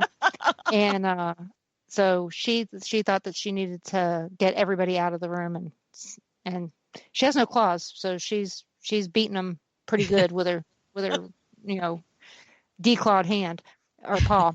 And I swear they have hands, but that's and I know you do too at times. Yeah. So it's just weird. But Gary asked a question. Gary is a paranormal investigator and minister up in Caldwell County, Missouri. Mm-hmm. And since you know the area pretty well, you know that Caldwell County's got some weird history.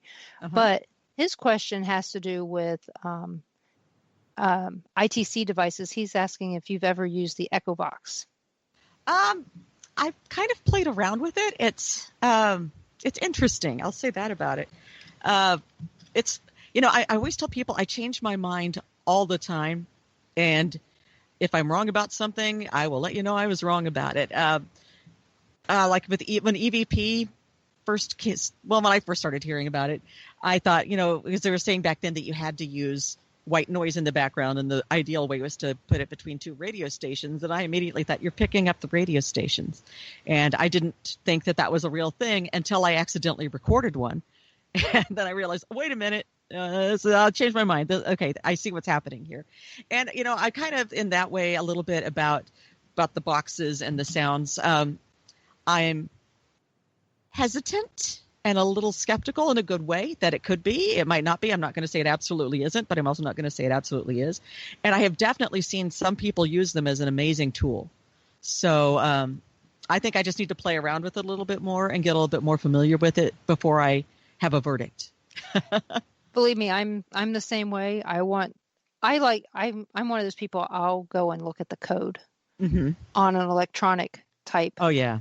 Especially if it's computer or not computer. If it's got computer code, I'm going to look at it. Mm-hmm. And like I said, I'm running scripts right now, so yeah. That's my job. Is data. So I will look at them and determine based on the code, what's it doing? Is it triangulating? Is it using Google? Is it using, is it triangulating based on these cell phone towers so it knows exactly where I am? Right. Can I turn off spit my out location? Words that are, exact. That's a lot of those apps that you can get for free. That's exactly what they do. Yep. Is they just look at where you're at and they spit out words relevant to your location, and people go, how did it know I was here? It has to be a ghost. It's like, well, no, it's no. I mean, I remember when we were working with you and we had all these people bring out the ghost radar. Yeah. And I mean, and you knew we couldn't say anything. Yeah. Well, I let people do their own experimenting and come to their own conclusions. I'm not going to just shoot them down. If they're having a good time, which to me is the bottom line on events like that. I mean, that's not a group investigation where you're trying to get the answers. That's, a public event where people come to have a good time. Right. And I'm not going to give them the lecture. And like I said, I'm not always right. There have been some things that I thought that's not doing anything. And then later I thought, well, wait a minute. So, you just kind of let people figure it out on their own. Yeah, I know that's one of the things that people would come to me during events and ask me my thoughts. I said, do you really want my thoughts or do you want to just argue with me about it? Because if you really want my thoughts, right, I will give them to you. But if all you want to do is tell me I'm wrong, right, and you're just asking my opinion, then let me have my opinion. Right. But if you want facts about it, I'll give you the facts too, that as I know them from my research. If I haven't researched it, I'll tell you I haven't researched it. But again, doing these kinds of shows, I get, I'm privy to a lot of information and I hear about it a lot, about the different ones. And I'll go out and research them. And Gary knows for a fact that I'll tell him and Carl, they work together. Mm-hmm. I'll tell him what I think about them. I'll tell him which ones I think are just triangulating and which ones are are for entertainment purposes only. Right. If they say that on there, you kind of should believe it. Yeah. And if it has to use your mic, yeah, it's listening to you. Just, just be aware it's listening to you. So it may throw out words that you just said. So do you have a preference on digital recorders versus magnetic versus, basic regular cassette players?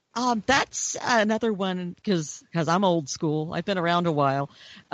We were using regular cassettes, and our school of thought with the micro cassettes and the regular cassettes was that somehow the spirits or whatever they are, we don't know for sure what they are, were imprinting their voices on the tape using the magnets to do it. And we thought that's how it was being done for a long time. Mm-hmm. And then when digital recorders came out, we were very skeptical about are they going to work, because if our hypothesis about how they're imprinting their voices on there is correct, digital recorders aren't going to work. But they do work, and they work well.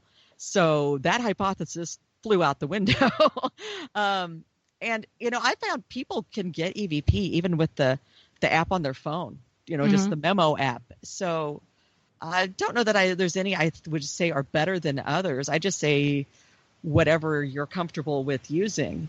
I do prefer an omnidirectional microphone to unidirectional, which means just the omnidirectional is going to record the whole room like you're in a conference, whereas the other one's only going to pick up what's directly in front of it. So if you've got a setting to change that, I do recommend changing that. But other than that, more power to you. What you got? I have recently started using this computer that I do the show on because it's got a mouse fart mic. Yeah, it picks up everything. Yes. And so the bad part is it does pick up road noise. If you're outside of a place that has road noise, it's going to pick it up. And you'd think that I had it sitting on the concrete outside the house. So Susan asks, have you ever used the Alice box? I don't know that I'm familiar with the Alice box. It's a program that you use actually on a computer, I believe. Okay. I know that I remember researching it. It's been a while, at least 5 or 6 years ago. I know that a friend of mine, Gavin Kelly, I know he uses it and he really likes it. Okay. And I know that Susan and Mike really enjoy that piece of equipment as well. I'm looking at their website right now. That is really kind of neat. I'm going to have to play with that. Yeah. I mean, there's so many things that are so different than when we all. Oh, yeah. Just from when we met 10 years ago. Oh, everything has changed since then. Yeah. I mean, who'd have thought that using a cat toy was considered paranormal equipment? Right. But that's why I always tell people that if they see some new equipment that they're using on all the TV shows, wait before you run out and buy it. Because if in 5 years people are still using that equipment, then go get it, because that means it's helping. Because when when all the gadgets and everything first started showing up, I'd go get all the gadgets. And I have so many gadgets I maybe used for 2 years and then decided it wasn't doing what we thought it was and never used it again. Yeah. And it's such a waste of money. So I always say wait until you know that, we're going to keep using them before you spend hundreds of dollars. I ask people who use them, is this one worth the time? Right. Or are you going to actually, I go to a friend, Justin Spurrier. Mm-hmm. He works for Ghost Adventures now, but he used to live just down here in Chinook, Kansas. Mm-hmm. And I knew that he knew quite a bit about these devices long time ago. So I would just ask him, what is your thought on this? If it's not him, I'm asking David Glidden, or I'm asking Gary or asking Carl, because this is kind of the type of stuff that they're involved in. And since I don't know, and I don't want to spend the money if I don't have to. Right. I know that, Kat and Janice have SLS cameras. Mm-hmm. I'm not sure about them yet. Right. I'm really just not sure. Even though I've seen some really interesting things, I'm still not sure. But also, like you were saying, don't run right out and get it, because sometimes they may use it on that show one time and then you never see it again. Yeah. How many times have we seen that on Ghost Adventures? Right. Bill Chappell creates this piece of equipment. We see it once and then we never see it again. We're like, why not? Did it not work? Yeah, exactly. So that makes you wonder. But do you watch any of these shows that are out there now? I don't watch them regularly, but I do watch them to, see what's going on, see what they're doing, see where they're going, maybe get some ideas for some new places. And every now and then there will be one that I just really enjoy. I really like the Osbournes. Oh yeah. Did you watch the Halloween special? No, I haven't yet. It's on my DVD. Okay, then I won't tell you. But guys, we're going to talk about that someday. Not tonight, because I can't blow that. No, I don't want to spoil it for you, because we just finished watching it just before the show. Ah, nice. And I'm going to tell you, you're going to enjoy it. Great. So we enjoyed that. Excellent. Yeah. So, yeah, well, so you guys know the Osbournes, this is the one, they did a Halloween special, and Ozzy and Sharon and Kelly and Jack are together on this. Ozzy and Sharon are involved, but they're not involved in the actual physical investigation. I figured they wouldn't. Yeah. But like I said, the rest of it, I'm not going to let the cat out of the bag. If you haven't seen it, you need to see it. It was really good. Excellent. It was 2 hours not wasted. Great. I've just really enjoyed, when I started watching, because I'm a big Ozzy fan. And then when I saw Jack was doing that, I was like, ugh. And then I watched it and I was like, this is wonderful. This is delightful. Well, and I just love them.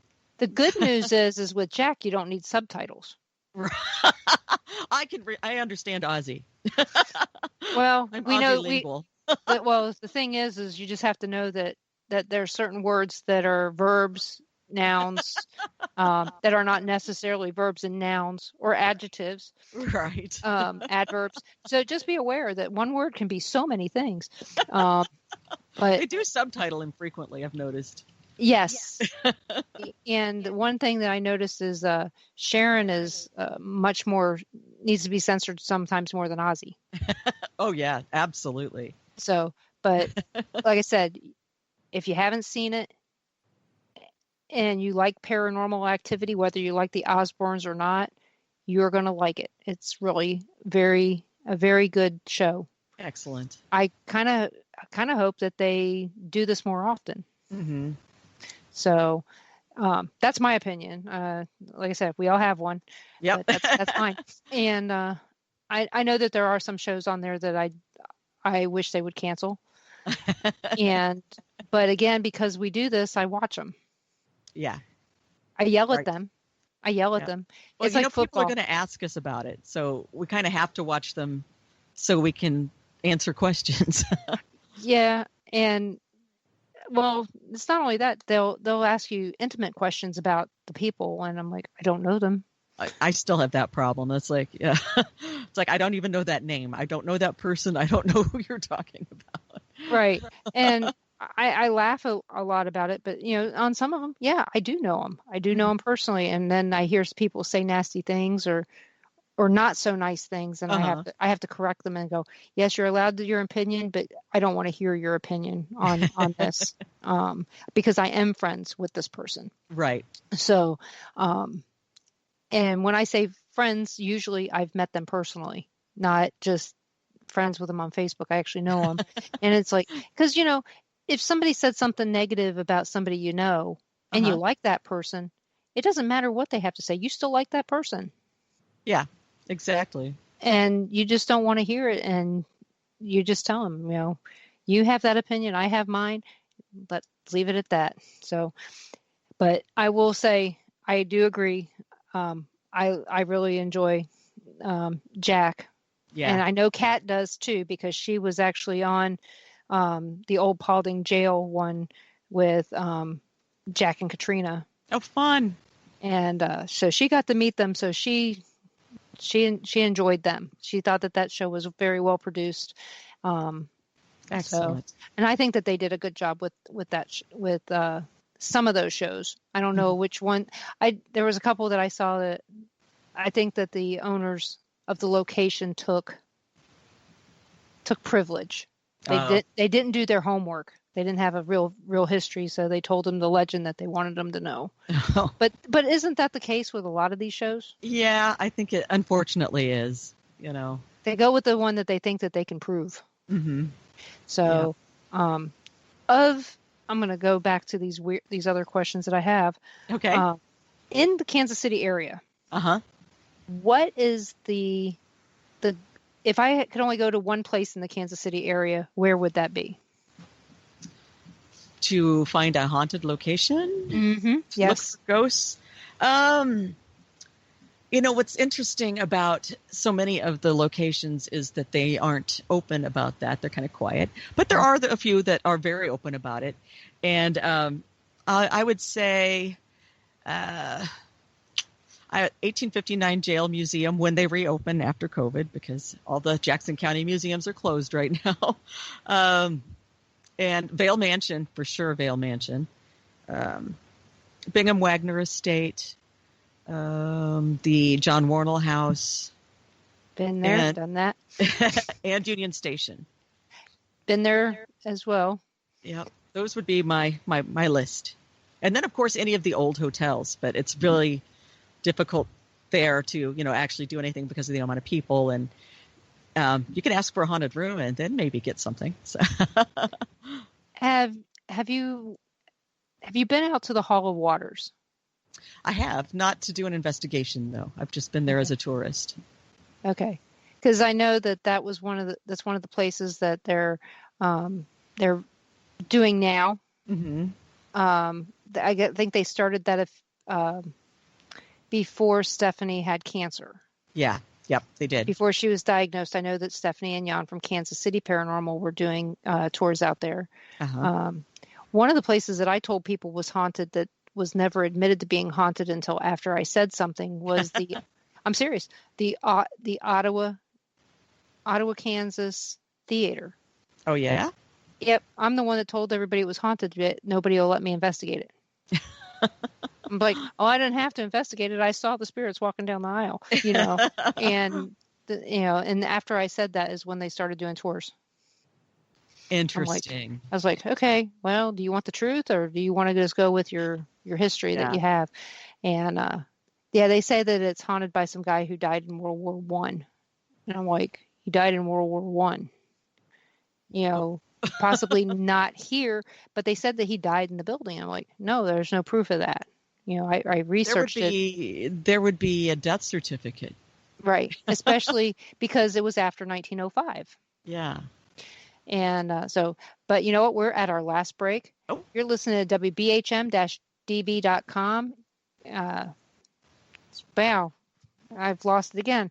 You're listening to WBHM-DB.com out of Birmingham, Alabama, and we'll be back with Becky Ray in just a couple minutes.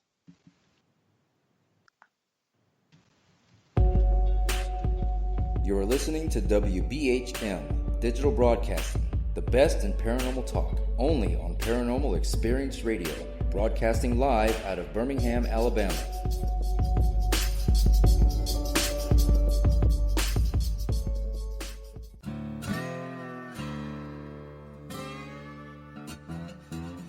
Oh, come on. I'm Southern, but... nope. That'll do. Hello. I am Kat Hobson, host of Paranormal Experience here on WBHM Digital Broadcasting out of Birmingham, Alabama. I enjoy having guests from all areas of the paranormal, from ghosts to ufology to cryptids and beyond. You'll find some of the best researchers in their fields bringing you some great information.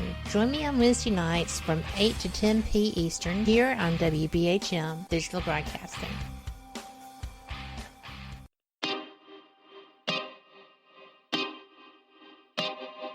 This is Jason Bland, host of Midwest Paranormal Presents Paranormal Soup, where we stream live as a webcast every Sunday night, 11 p.m. to 2 a.m. Eastern, with guests who will blow your mind. Live ghost box sessions where you can call into the show to see if the spirits will talk to you, and the world wide web of weird with the latest in paranormal news and evidence.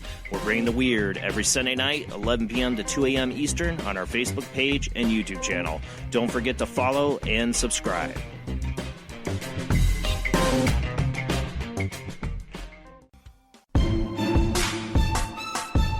You are listening to WBHM Digital Broadcasting, the best in paranormal talk only on Paranormal Experience Radio. Broadcasting live out of Birmingham, Alabama. Thank you for listening to WBHM Digital Broadcasting out of Birmingham, Alabama. The time is 45 minutes after the hour. Welcome back to the Paranormal Pride. And tonight my guest is Becky Ray, and I'm Denise as always. If you guys have any questions, please put them in the chats and I will make sure that I ask them and get them answered. But other than that, I'm going to keep going. So I'm pretty decent at this, I think, at this time. But so when we talked about equipment, we talked about your book, we talked about locations in Kansas City. I know that you have done places like the Bell Witch Cave in Adams, Tennessee. Yep. What were your thoughts on that? It is a great story about what happened to the Bell family. I just don't think that there is anything still going on there. It's an awesome cave. It's an awesome place. I definitely recommend going there, but I don't think there's anything currently happening just yet or right now. Yeah, we were supposed to go 5 years ago after we left McPike. We were supposed to go, but I was sick. I had a broken foot as well. You don't want to go there with a broken foot. Yeah, it's a lot of walking. Yeah, that's what the doctor said. The doctor said you can't go in any caves because you have to have traction. It's a lot of walking and a hill, and yeah. And so we didn't get to go. Someday we will. So, and you already talked about Waverly Hills. What are some of the other places that you've been to? Your favorite, at least your favorite places that you've been to. I like the Crescent in Eureka Springs. It's a beautiful hotel, and I've not had any haunted experiences there, but I absolutely believe it's possible because that is a beautiful place with the history that you would look for. Let's see. Oh boy, on the spot. The Mansfield Reformatory in Ohio, where they filmed Shawshank Redemption. Another great piece of history. It is this prison that looks like a castle, and it's amazing and very cool. I like that place too. I know there's so many to pick. I know. And then, of course, when you put me on the spot, I can't think of a single one. I know. That's always the way it goes. Like my brain goes blank. It's like, have I left my house? I don't know. Well, like on Halloween, I was interviewed by a team that I had given a tour to the Sally House years ago. Oh, yeah. But I remembered them. I remembered the team being there and stuff. And they wanted me to be their first guest on their new show. Right. And I was like, really? And all they wanted to talk about was the Sally House. It's like, okay, well, I can talk about that all day. Yeah. Even though I can't tell you anything new that's happened because I haven't been there. But, then they started to ask me about other places. And it's like, I just got back from McPike Mansion. I'm wearing a McPike Mansion shirt and I can't think of, I was like, oh yeah, McPike Mansion.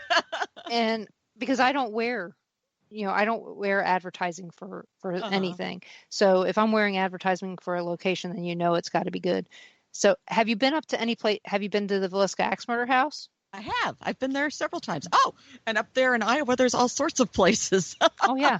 In addition to the Villisca House. But the Villisca House is pretty amazing. Malvern Manor? Yes. That place. Last time I was there, which wasn't that long ago, we had a very strange experience where we were in the Shadow Man hallway. I don't know what else to call it. It's a hallway in the part that was the nursing home. Yeah, that's what they call it. And we all just kind of felt like, ew, icky all of a sudden. And as we were looking down the hallway towards the Shadow Man's door, we saw it wasn't a Shadow Man, but it looked like mist, like smoke that just started forming and then started moving very aggressively towards us. And so I was very brave and grabbed my camera and ran. Well, we've had a grown man run over a young girl and her sister, her mother, to get out of there, left them behind in that hallway. But we've been there like 4 times and got all kind. I was the first person I think that was ever been scratched there. Oh, really?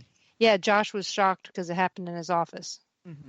I was changing clothes because, well, just a heads up, if it's snowing in Iowa, it's quite possible we're there.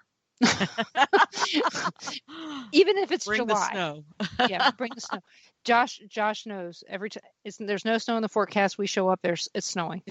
And but I love Josh. He's great. He's a good guy. And Lincoln just turned 2 and he is adorable. So some people I know way more about them than I should. Let's go. But Malvern Manor, I know the factual history about that. That's one of the places I did research. I did a lot of research on that. Have you been down to like the Garnett House in Garnett, Kansas? Yes. That is an interesting place too. So did Rob give you the tour? Yes, he did. I love Rob. He's a good guy. Good guy. Very good guy. I've known him for a while. Yeah, I think we all have. Yeah, probably. Rob is just I don't know how he's getting all that stuff done. How he got that place painted. Where does he have the time? I just sat on my couch and he's like renovated 5 places. Yeah. Well, I think if he gets done with this one, the church is going to be a lot harder renovation. Oh yeah. The church is not in very good shape out there in it's not really Iola, but it's near Iola. And we checked it out and it was kind of it was weird. We didn't go in because he wasn't there, but we don't live too far from Garnett. So we've checked that one out. In fact, the story goes with Garnett, we were going to buy a car. Well, we were going to look at a car. We didn't know if we were buying it, but we went to look at a car. And we're driving down the street, and I was telling Ron, I said, a couple friends of mine bought a house here in Garnett, and we're driving by this one house. He goes, I wonder if it's that one that's leaning to the left or the right, whichever way. And I go, that serious lean going on. I was like, I don't know. I don't know what the address is. I said, but I think it's on this street. And we get into the car dealership, and the guy had just thrown away the newspaper that had the story in it of them buying it. Yeah. I said, I'm friends with those guys.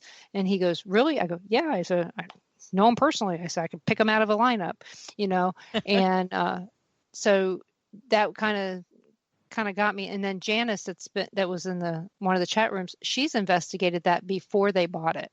So when the other people owned it before, gotcha. But Rob has gotten that thing off the condemned list, which is great. It is. They've done such a good job cleaning it out because it was filled with so much stuff. Yeah, I know he's propped the one floor up. They got that brace in there where someone had taken out a load-bearing wall in the past. Yeah, he had showed us that. Well, not him. We showed up down there to have dinner with some friends that came to town. And while we were there, we're standing outside, and I saw a shadow figure go across I guess it would have been the dining room. Oh, yeah? And that's when they asked us to come in. And I said, I don't know how Rob would feel about that. And they go, well, you're not staying. And I was like, okay. And so that's when we walked around and said, we've got to do this someday. Yeah. And, but it's one of those places that you can't take more than maybe 7 people. Oh, yeah. I would agree with that. I would say 3 to 5 would be ideal. Yeah. Unless you can keep everybody under control. And most of the people we have, we can keep under control. It's just, Benadryl works. You take them out to dinner first. Yeah, go over to the little Oasis place, catty cornered there, and but avoid Dairy Queen. There's something about that Dairy Queen that just kind of strikes me wrong. Yeah. But I don't know why. As we've eaten there a couple times, but I'd rather go to Sonic, I think. So I don't know. So, yeah. But Garnett is a strange little town. I've only stopped at the gas station, the little Quick Trip thing. It wasn't Quick Trip, but the little convenience store. I don't think I've gone anywhere else there. Yeah, I think they have Casey's and something else, but like I said, don't know. I mean, when we're going there, I'm looking for this one place, Right. not looking to for anything the whole town else. out. But it does have a really unique history. The town does, Mm-hmm. So that's one of the things that I always like is the history. Oh yeah. So just like you. Yeah. The history is everything. It is, because without the history, then it's just a story that may or may not be true. Some of the other places, have you ever went to the Missouri State Pen? Yes, I have. I haven't been since the tornado and they've reopened. No, I haven't been since then. We went before they cleaned up all the mold and lead paint. Yeah. And asbestos. We went before they cleaned all that stuff up, and then we've been since then. And we're real good friends with Maggie. Well, everybody's good friends with Maggie and Thomas. I mean, you can't not be. It's just the way it goes. There are some places, I'm trying to think of some places that are off the beaten path in Missouri and Kansas. And I know that there's a lot of them, Potosi, Missouri. Yeah. Have you been down there? I have not, but I've heard stories about it. They used to talk about the St. Mary's Hospital in Ironton, Missouri. I haven't heard anybody talk about that in years. I don't think I have either. Yeah. I mean, it was on TV years and years ago, and I haven't seen it since. Mm-hmm. I did see that Destination Fear went to a place that not many, people really don't investigate. They went to the Old Crow Distillery. Oh. We've been there multiple times. Uh-huh. Because we know the master. We knew the master distiller. We met the new master distiller. We know the owner, and we went after the Wraith Chasers when they did their other show. We went after they did that, and because we go to all these distilleries anyway. Right. And so I just contacted the owner and I said, "Can we walk around?" Yeah. And he said, "Yes, just tell my master distiller when you get there, I'll be in Ireland." He didn't tell his master distiller. I had to show him the email. and he laughed. He goes, "Yeah, he does this to me all the time." And so it is really neat. I don't know where they would have slept in these buildings because there's no windows. Yeah, so it's all just exposed to the elements. Yeah. It's decrepit. It's really decrepit. One of the buildings is leaning really far, one of the old rick houses. Yeah. And some of the rick houses to the south that used to be owned by Jim Beam burned a few years ago. They caught on fire. I remember that. Yeah, because I contacted them to find out, and they go, "No, we were outside with hoses trying to keep Glens Creek Distillery, which is what it's called now, keep it from burning." And I have stories where I've tasted the spirits right off the still. See, I added spirits there. 160 proof at 10 o'clock in the morning. Nice. So, but if you guys ever get down to that part of Kentucky, it's Millville, Kentucky. I think I'm going to have to make that. Go. Put that on my list of things to do, because that is up my alley in every way. It is beautiful. I mean, as nature's taken it over, it's gotten more beautiful. Down the street from there, I know it's haunted. I know it is. It is the old Taylor Distillery. It's now called Castle and Key. Okay. It's beautiful. So if you go to Frankfort, Kentucky, you've got Buffalo Trace, which has their haunted tours Thursday through Sunday for free. Awesome. that you can go there, and then you come down south on that same road and pop off at the what is it called? The Cracker Barrel. Mm-hmm. Go down this little scary road. The road is the scariest part. Yeah. Because on some of it, and you come across another car, you're wondering where you're going. That's the scary part. But you go down this road, and then there's the Glens Creek Distillery, which is the old Crow Distillery. Then you got Castle and Key. And then if you keep going down that road, you come to Woodford. Okay.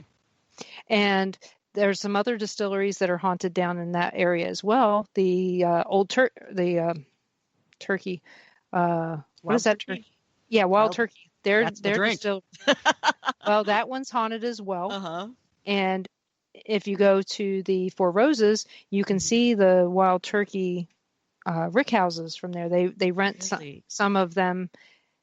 They rent some of the rick houses from Four Roses. Nice. So, and you've got 2 Four Roses. You've got the bottling plant over by Louisville, and then you have this in Frankfort area. So, like I said, you guys want to know where to go for distilleries in Kentucky? Ron and I can tell you. I know the contact. Well, we tell everybody when we go on these trips, Ron will end up becoming somebody's spirit guide at a local liquor store. Nice. So you want to know your bourbons or scotches, it's him. So I would like to thank everybody for listening tonight. I had a really good time, and I am so glad you did, because I've missed talking to you. And everybody, go vote tomorrow, please. If you don't vote, don't complain. Absolutely. That's all I'm saying. I don't want to hear you complain if it does. Whether it goes your way or not, at least you had a say. Right. So vote. Tune in next week when my guest is somebody good. I know that. I got a whole bunch of people that I'm trying to get in that are new, so that you guys can hear some different people. My calendar's being really slow. Oh, I got Dave Giuliano next week, so I have him rescheduled. So that'll be an interesting interview. And so come back and just know I'm thinking about you. If you need to talk to me, you know where I am. So. All right. Thank you so much, Becky. I have loved talking to you again. So everyone, you're listening. Pleasure. I'm interrupting you. I'm stopping now. No, I'm good. You can interrupt all you want. But you're listening to WBHM-DB.com, and I will talk to you next Monday at 7 p.m. Central. You are listening to WBHM Digital Broadcasting, the best in paranormal talk only on Paranormal Experience Radio. Broadcasting live out of Birmingham, Alabama.